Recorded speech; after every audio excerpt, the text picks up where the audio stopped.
Hello students, this is class 6 and now we are continuing our chapter number 2 which is a great journey. Okay students, so इसके हम लोग कर रहे हैं let's try 3 तक, that means question answer तक के हम लोग ने कर चुके थे.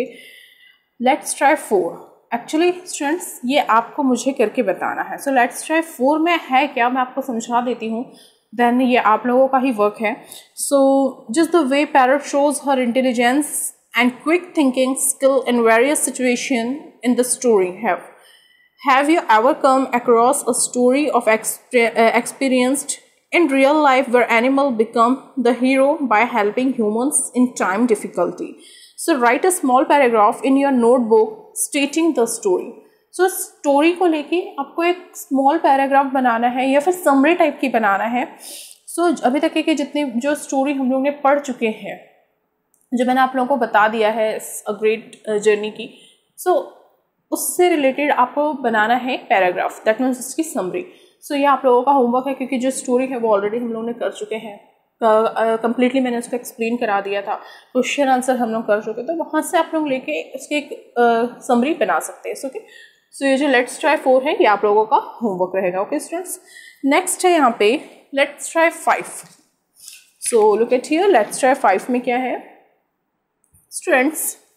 Let's try 5. Here are some animals saying for you, match the with their correct meaning. तो यहाँ पे जो कुछ दिए गए हैं फ्रेजेस टाइप के, या फिर जो एनिमल सेइंग बताया गया है कि एनिमल्स कुछ कह रहे हैं, तो उसको मैच करना है. दैट मीन्स ये मैच द कॉलम टाइप का है. ओके, सो आंसर्स मैंने यहाँ पे लिख दिए हैं, मैं रीड कर रही हूँ, देन इसके भी क्लिक मैं आपको सेंड करूँगी, और जो बुक है यहाँ पे जो मैंने टिक मार्क किए हैं उसके भी क्लिक मैं आपको सेंड कर दूँगी. ओके स्टूडेंट्स, सो फर्स्ट है don't count your chickens before they hatch. So don't count your chicken before they hatch मतलब कि तब तक कि तुम चिकन को काउंट मत करो जब तक कि वो जो अंडे में से, मतलब अंडे में से बच्चों का निकलना, एग में से बच्चों का हैच होना, जब तक कि वो जो चूजे हैं वो बाहर ना निकल जाए. ठीक है, सो इसका जो करेक्ट आंसर आएगा वो 4th वाला आएगा. Don't be too sure something to happen as it may not go as may not go as planned. मतलब कि किसी भी चीज़ों में हमको तब तक की श्योरिटी नहीं होना चाहिए जब तक कि वो प्लान के साथ नहीं जा रही है. इसके कहने का मतलब ये एक फ्रेज है, that means don't count your chickens before they hatch, यानी कि अपने जो एग्स है उसको तब तक के काउंट मत करो जब तक कि उसमें से चूजे ना निकल जाए.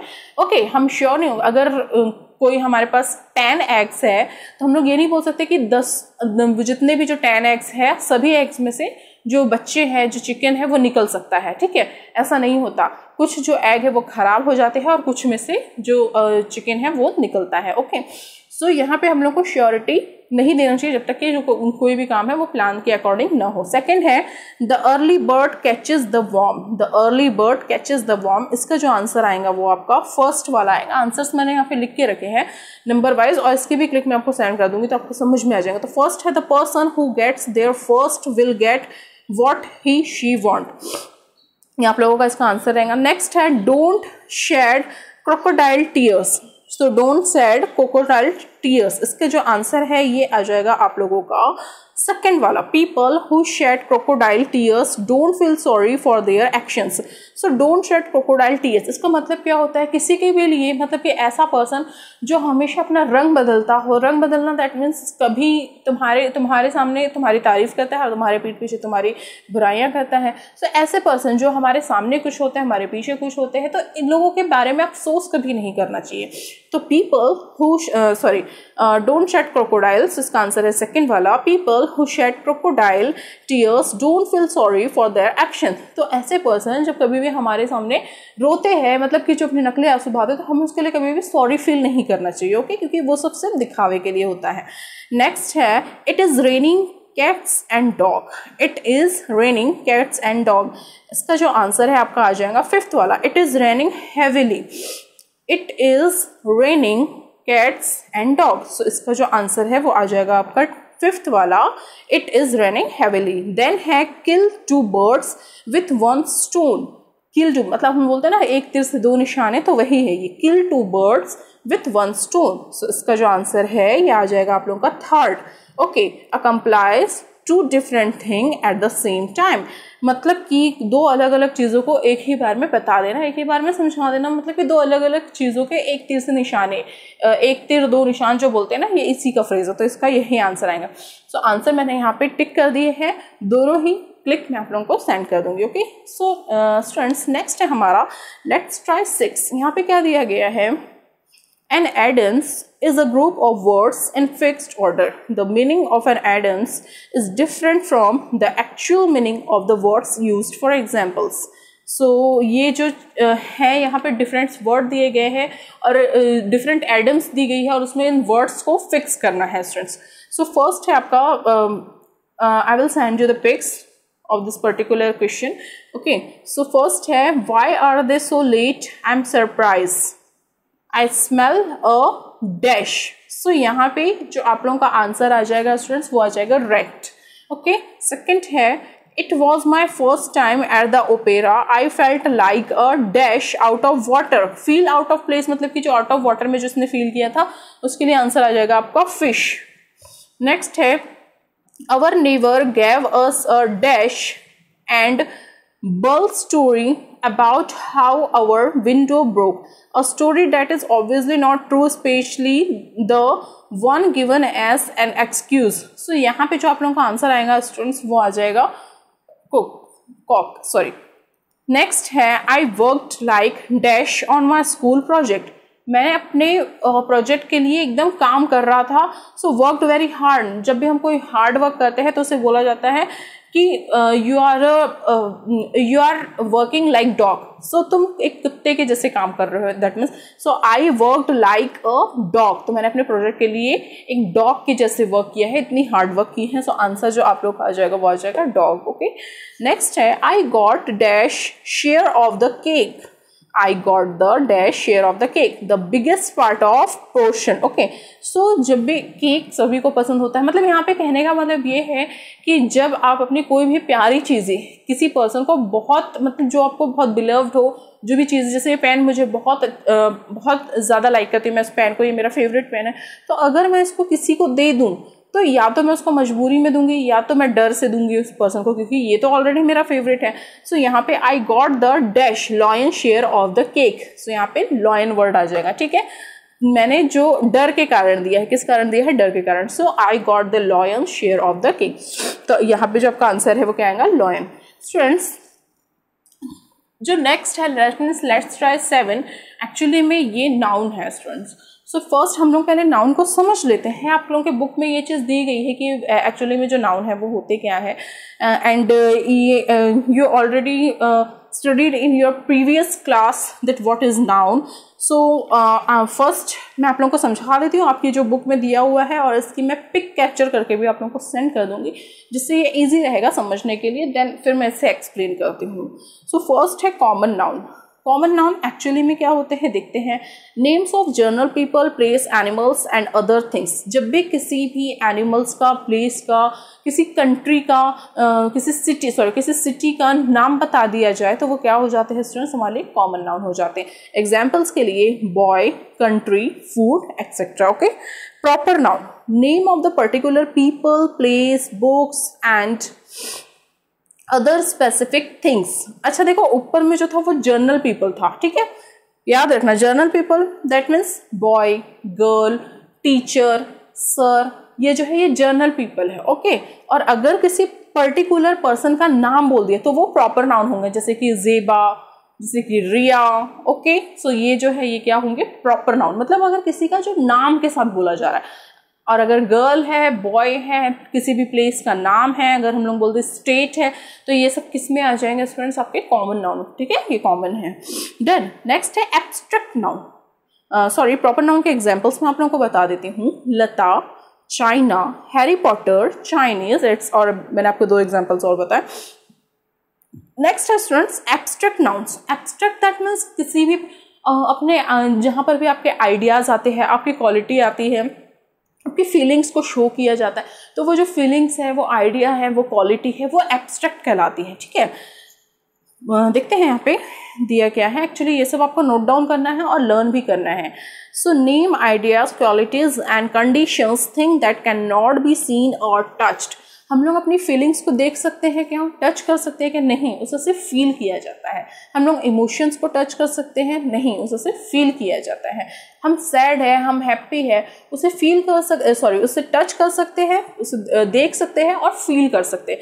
सो स्टूडेंट्स, ऐसी चीज़ें जिससे न तो देखा जा सकता है ना ही टच किया जा सकता है, उसे सिर्फ महसूस किया जा सकता है फीलिंग के साथ, सो वो क्या कहलाती है आपके एब्स्ट्रैक्ट नाउन। ओके, सो जैसे अगर मैं बोलूँ I am very sad, so I am very sad, ये जो सैड वर्ड है ना, ये एब्स्ट्रैक्ट नाउन। सैड क्या है, फीलिंग्स है, इसे हम लोग छू नहीं सकते, इसको टच नहीं कर सकते फिजिकली, बट इसको फील किया जा सकता है कि हम सैड है, हम दुखी है। ओके, नेक्स्ट है constraint noun. So constraint noun, name things that have an actual physical reality, things you can actually see, touch, feel, hear and taste.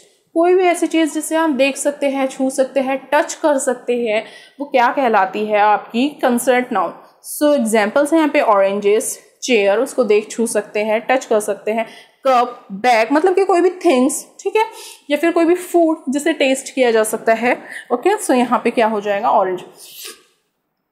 अब ऑरेंज, उसका जो टेस्ट है, मतलब जैसे अगर आप बोलेंगे कि अगर कोई भी चीज़ आपको स्वीट लग रही है तो स्वीट आपकी फीलिंग में आएगा, ठीक है। बट अगर मैं बोलूँ जैसे कि जो रसगुल्ला है, सपोज है नहीं, बट अगर मैं बोलूँ this rasgulla is very sweet, okay, तो यहाँ पे जो रसगुल्ला है ना, वो आ जाएगा आप लोगों का कंसिडर्ड नाउन में। ओके, कंसिडर्ड नाउन में। बट जो स्वीटनेस है, वो जो फीलिंग है, वो किस में आ जाएंगे, एब्स्ट्रैक्ट नाउन में। ओके, नेक्स्ट है collective noun. Name groups of people, animals और थिंग्स। कलेक्टिव नाम से ही समझ में आता है, कोई भी ऐसे थिंग्स जो कलेक्टिव फॉर्म में हो, जो ग्रुपिकल फॉर्म में हो, उससे क्या कहा जाता है, जो अकेली ना हो, जो सिंगल ना हो, जो इकट्ठी हो, वो या फिर ग्रुप में हो, कलेक्टिव हो, उसे क्या कहा जाता है, कलेक्टिव नाउन। जैसे कि टीम, कोई भी टीम हो गई, टीचर्स की टीम हो गई, टीचर्स का ग्रुप हो गया, प्लेयर्स की टीम हो गई, या फिर आपके प्लेयर्स हो गए, फाइटर्स हो गए, ठीक है, पॉलिसिस हो गई। तो ये क्या है, पॉलिस अपने आप में कलेक्टिव नाउन, ठीक है। तो ग्रुप, जहाँ पर भी जैसे ग्रुप फॉर्म आए, एनिमल्स का ग्रुप हो गया, तो ये सब किस में आ जाते हैं स्टूडेंट्स, आप लोगों के कलेक्टिव नाउन में। देन है material noun. Name the substance और material from which things are made. अगर कोई भी मेटल आप लोगों को दिया गया, suppose this marker made up of plastic, ये जो मार्कर है ये प्लास्टिक से बनी हुई है, तो अगर मैं बताती हूँ this marker is made up of plastic, so ये जो प्लास्टिक वर्ड जो यहाँ पे आ रहा है, ये क्या होगा आपका मटेरियल नाउन, क्योंकि उसका जो मटेरियल है वो आपके बारे में बता दिया गया है। Gold, now the rate of gold is very increases day by day. तो जो गोल्ड के जो रेट है वो दिन पे दिन बढ़ते जा रहे हैं। आज सोना 54 हो गया, 53, 54 हो गया। सो ये जो है गोल्ड जो है उसका रेट बढ़ना, तो ये जो पर्टिकुलर जो गोल्ड है ये किस में आ जाएगा स्टूडेंट्स, मटेरियल नाउन में। ओके, सो होप आप लोग मटेरियल नाउन को अच्छे से समझ गए, सॉरी नाउन्स को अच्छे से समझ गए होंगे। अब हम लोग फाइंड आउट करेंगे, स्पेसिफिक करेंगे कि कौन सा पर्टिकुलर नाउन है। सो लेट्स ट्राई 7 में आपका यही दिया गया है। पहले मैंने आप लोगों को नाउन के बारे में बता दिया है कि कौन कौन से नाउन है, किस किस टाइप के होते हैं, ये पर्टिकुलर स्पेसिफिक नाउन को किस किस नाम से जाना जाता है। अब हम लोग लेट्स ट्राई 7 करते हैं। सो स्टूडेंट्स यहाँ पे क्या है, underline the nouns and say whether they are proper, common, material, collective और एब्स्ट्रैक्ट। तो यहाँ पे कुछ नाउन, कुछ सेंटेंसेस दिए गए हैं, उसके वर्ड्स को हम लोगों को सेपरेट करके ये बताना है कि ये कौन से नाउन है। ओके, सो फर्स्ट आपका दिया हुआ है Sheela is a good girl. So Sheela, ये जो शीला है मैंने आप लोगों को बताया था, अगर नाम दिया रहेगा, अगर यहाँ पे सिर्फ गर्ल रहता तो गर्ल क्या होता, कॉमन नाउन। देखो यहाँ पे जो गर्ल है वो कॉमन नाउन में आ गया, बट अगर उस गर्ल का नाम है तो वो प्रॉपर नाउन आ जाएगा। तो यहाँ पे 2 नाउन ऐड है। शीला, ये जो शीला है ये कौन सा नाउन है स्टूडेंट्स, प्रॉपर नाउन, एंड जो गर्ल है which is common noun. Okay, done. Next है honesty is the greatest virtue. So जो ऑनेस्टी है, फीलिंग है, हम लोग इसको देख नहीं सकते लेकिन क्या कर सकते हैं, फील कर सकते हैं, समझ सकते हैं। सो ऑनेस्टी है, कौन सा नाउन आ जाएगा स्टूडेंट्स, एब्स्ट्रैक्ट नाउन। देन जो वर्च्यू है वो भी हमारी एक फीलिंग ही है, सो ये भी क्या आ जाएगा, एब्स्ट्रैक्ट नाउन। देन नेक्स्ट है our team won the match. मैंने क्या बताया, जो कलेक्टिव फॉर्म में रहते हैं, जो ग्रुप में रहते हैं, जो टीम है वो किस में आ जाएगी, कलेक्टिव नाउन में। देन जो मैच है वो क्या है, कॉमन वर्ड है, दैट मीन्स ये कॉमन नाउन में आ जाएगा।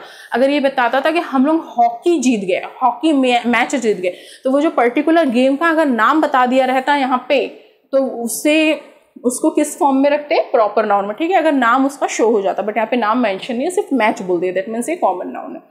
नेक्स्ट देखते हैं, a soldier is a respect for his bravery.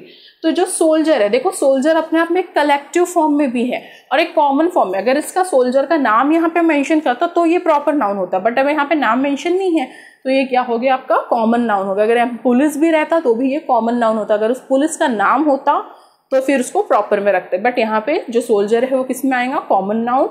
And bravery, उसका जो साहस है, अब हम लोग साहस को छू सकते हैं क्या कि हाँ ये इतना बड़ा साहस है, ऐसा है, इतना मोटा सा साहस है, इतना छोटा सा साहस है, नो, इतनी छोटी सी ब्रेवरी हम ऐसा नहीं बोलते।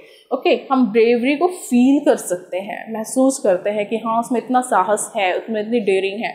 सो ये इसमें किस में आ जाएगा स्टूडेंट्स, जो ब्रेवरी वर्ड है एब्स्ट्रैक्ट नाउन में। ओके, नेक्स्ट है, Delhi is a big city.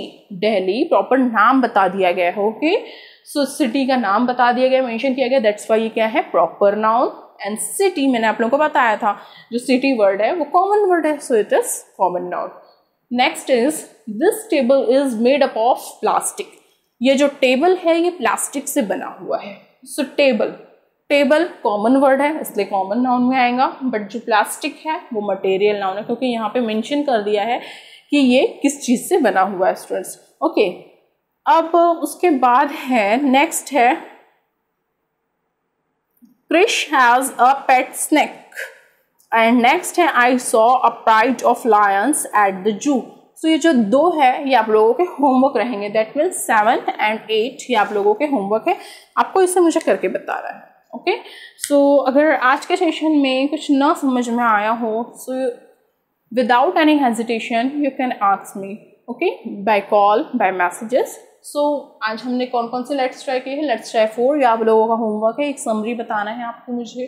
Let's try 5 ये इसके यहाँ पे आंसर है, वो मैंने बता दिया था। लेट्स ट्राई 6 इसके भी आंसर्स मैंने यहाँ पे नोट डाउन कर लिए हैं, फ्रेजेस के अकॉर्डिंग हम लोग ने इसको लिखे थे। लेट्स ट्राई 7 पहले मैंने नाउन को अंडरस्टूड करवाया कि कितने टाइप के नाउन होते हैं, ये आप लोगों को नोट डाउन करना है, लर्न करना है, देन फिर एग्जाम्पल्स लिखना है। Okay, so students, will then take care, bye bye, see you soon with the next exercise of this chapter.